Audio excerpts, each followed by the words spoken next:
Hi ಎಲ್ರಿಗೂ ನಮಸ್ಕಾರ. Welcome back to my channel. ನಾನು ಶ್ವೇತಾ. ಎಲ್ಲರೂ ಹೇಗಿದ್ದೀರಾ? ಎಲ್ಲರೂ ಆರಾಮಾಗಿದ್ದೀರಿ ಅಂತ ಅನ್ಕೋತೀನಿ.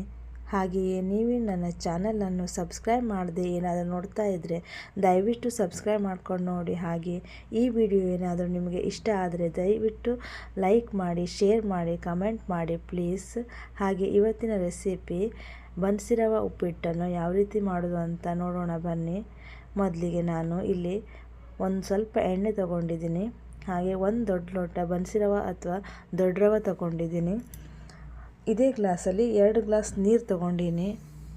ಅಂದರೆ 1 ಗ್ಲಾಸ್ ರವೆ ತಗೊಂಡ್ರೆ 2 ಗ್ಲಾಸ್ ನೀರು ತಗೊಳ್ಬೇಕು. ಹಾಗೆ ಇಲ್ಲಿ ಸಾಸಿವೆ ಜೀರಿಗೆನೂ ತಗೊಂಡಿದ್ದೀನಿ.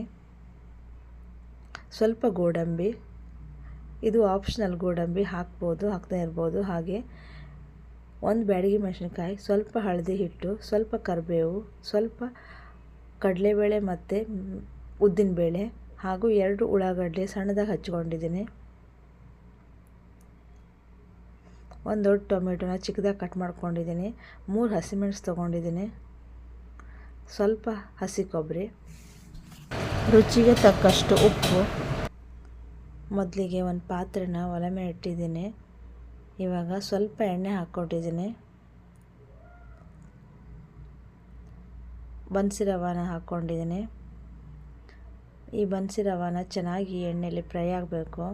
ನಾವು ಬನ್ಸಿ ರವಾನ ಎಷ್ಟು ಚೆನ್ನಾಗಿ ಹುರಿತೀವೋ ಅಷ್ಟು ಚೆನ್ನಾಗಿ ಈ ಉಪ್ಪಿಟ್ಟು ಬರುತ್ತೆ. ಇದನ್ನು ಚೆನ್ನಾಗಿ ಹುರಿಬೇಕು. ಸ್ವಲ್ಪ ಟೈಮ್ ತಗೊಳುತ್ತೆ ಈ ರವೆ ಹುರಿಯುವಾಗ. ನೋಡಿ, ಇನ್ನೂ ಚೆನ್ನಾಗಿ ಹುರಿಬೇಕು ಇದು.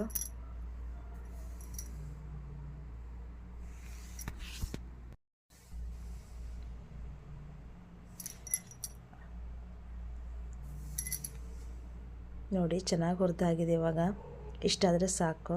ಇದನ್ನು ಒಂದು ಪ್ಲೇಟ್ಗೆ ಎತ್ತಿಟ್ಕೊಂಡಿದ್ದೀನಿ. ಈಗ ನಾವು ಯಾವ ಪಾತ್ರೆ ಉಪ್ಪಿಟ್ಟು ಮಾಡ್ತೀವೋ ಆ ಪಾತ್ರೆನ ಒಲೆ ಮೇಲೆ ಇಟ್ಟಿದ್ದೀನಿ. ಇವಾಗ ಸ್ವಲ್ಪ ಎಣ್ಣೆ ಹಾಕ್ಕೊಂಡಿದ್ದೀನಿ. ಎಣ್ಣೆ ಬಿಸಿ ಆದಮೇಲೆ ಸಾಸಿವೆ ಜೀರಿಗೆ,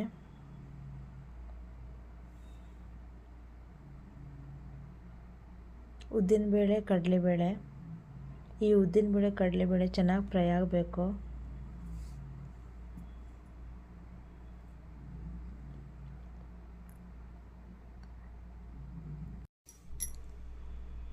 ಕಡಲೆಬೇಳೆ ಉದ್ದಿನಬೇಳೆ ಚೆನ್ನಾಗಿ ಫ್ರೈ ಆಗಿದೆ. ಇವಾಗ ಗೋಡಂಬಿ ಹಾಕ್ಕೊಳ್ತಾ ಇದ್ದೀನಿ.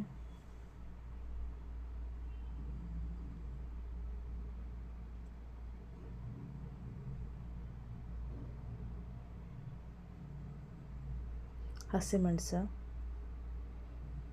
ಚೆನ್ನಾಗಿ ಫ್ರೈ ಆಗಬೇಕದು.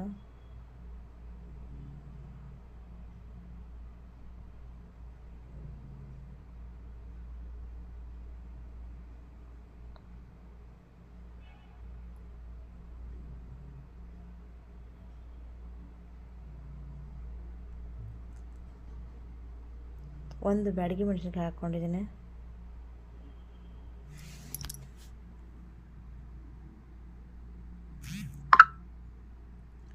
ಕಟ್ ಮಾಡ್ಕೊಳ್ಳೋಂಥ ಈರುಳ್ಳಿ,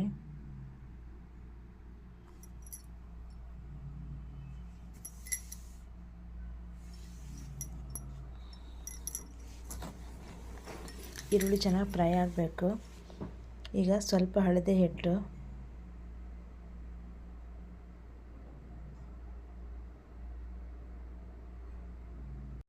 ಟೊಮೆಟೊ ಹಾಕ್ತಾಯಿದ್ದೀನಿ. ಇದು ಸಹ ಚೆನ್ನಾಗಿ ಫ್ರೈ ಆಗಬೇಕು.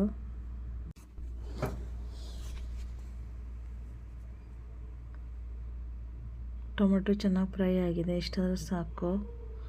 ಇವಾಗ ನಾನು 1 ಗ್ಲಾಸ್ ಬನ್ಸಿ ರವೆಗೆ 2 ಗ್ಲಾಸ್ ನೀರು ತೊಗೊಂಡಿದ್ದೀನಿ. ಅದನ್ನು ಕಾಯಕ್ಕೆ ಇಟ್ಟಿದ್ದೀನಿ. ಅದು ಕುದೀತಾ ಇದೆ.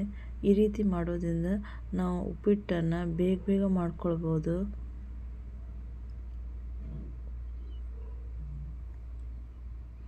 ಕೊನೆಯಲ್ಲಿ ಕರಿಬೇವು ಹಾಕ್ತಾಯಿದ್ದೀನಿ.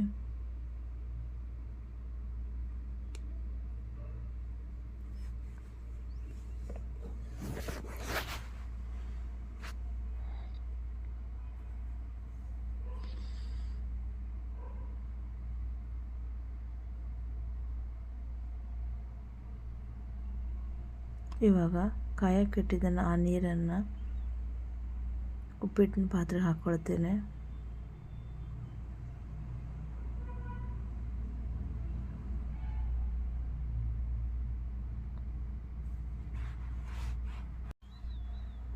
ಇದು ಚೆನ್ನಾಗಿ ಕುದಿಬೇಕು.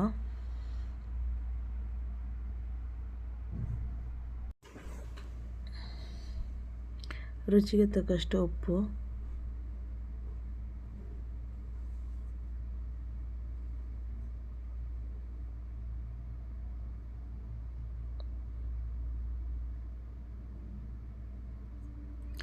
ಈಗ ಚೆನ್ನಾಗಿ ಕುದೀತಾ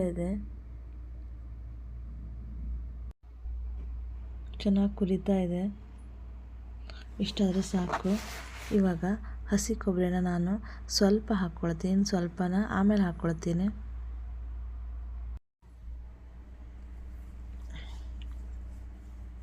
ಇದು ಸಹ ಚೆನ್ನಾಗಿ ಮಿಕ್ಸ್ ಮಾಡಬೇಕು. ಈ ಬನ್ಸಿ ರವೆ ಉಪ್ಪಿಟ್ಟು ಸ್ವಲ್ಪ ಖಾರವಾಗಿದ್ದರೆ ತುಂಬ ಟೇಸ್ಟಿಯಾಗಿರುತ್ತೆ.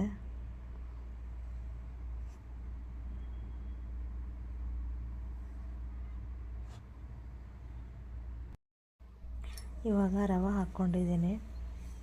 ರವಾನು ಚೆನ್ನಾಗಿ ಮಿಕ್ಸ್ ಮಾಡಬೇಕು.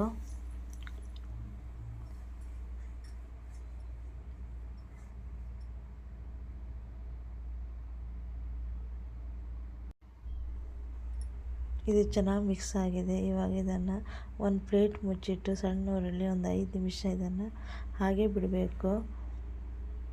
ಈ ರೀತಿ ಮಾಡೋದ್ರಿಂದ ರವೆ ಎಲ್ಲ ಅರಳ್ಕೊಳ್ಳುತ್ತೆ. ನೋಡಿ ರವೆ ಎಷ್ಟು ಚೆನ್ನಾಗಿ ಅರಳ್ಕೊಂಡಿದೆ ಹೇಳಿ. ಇದು ಸ್ಪೂನಿಗೆ ಅಂಟ್ಕೊಳ್ಳಲ್ಲ. ಎಷ್ಟು ಚೆನ್ನಾಗಿ ಬಂದಿದೆ ಹೇಳಿ. ನೋಡಿ ನಮ್ಮ ಬನ್ಸಿ ರವೆ ಉಪ್ಪಿಟ್ಟು ಯಾವ ರೀತಿ ಬಂದಿದೆ ಅಂಥೇಳಿ. ಇವಾಗ ಇದನ್ನೆಲ್ಲ ಮಿಕ್ಸ್ ಮಾಡಿ ಇನ್ನೊಂದು ಸಲ ಸಣ್ಣ ಉರಿಯಲ್ಲಿ 5 ನಿಮಿಷ ಹಾಗೆ ಬಿಡಬೇಕು. ಒಂದು ಪ್ಲೇಟ್ ಮುಚ್ಚಿಡಬೇಕು.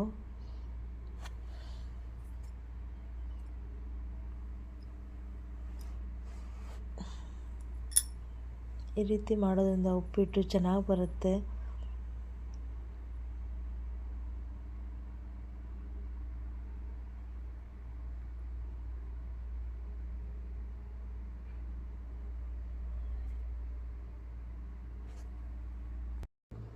ನೋಡೋಣ ನಮ್ಮ ಬನ್ಸಿ ರವೆ ಉಪ್ಪಿಟ್ಟು ಯಾವ ರೀತಿ ಬಂದಿದೆ ಅಂತೇಳಿ.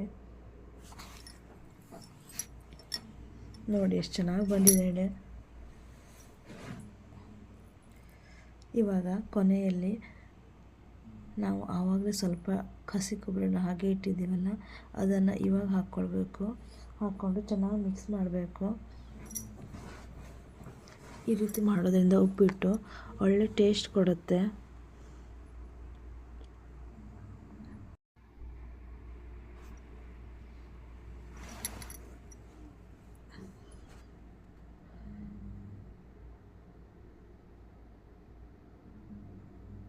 ನೋಡಿ ಇದೆಷ್ಟು ಚೆನ್ನಾಗಿ ಬಂದಿದೆ ಹೇಳಿ.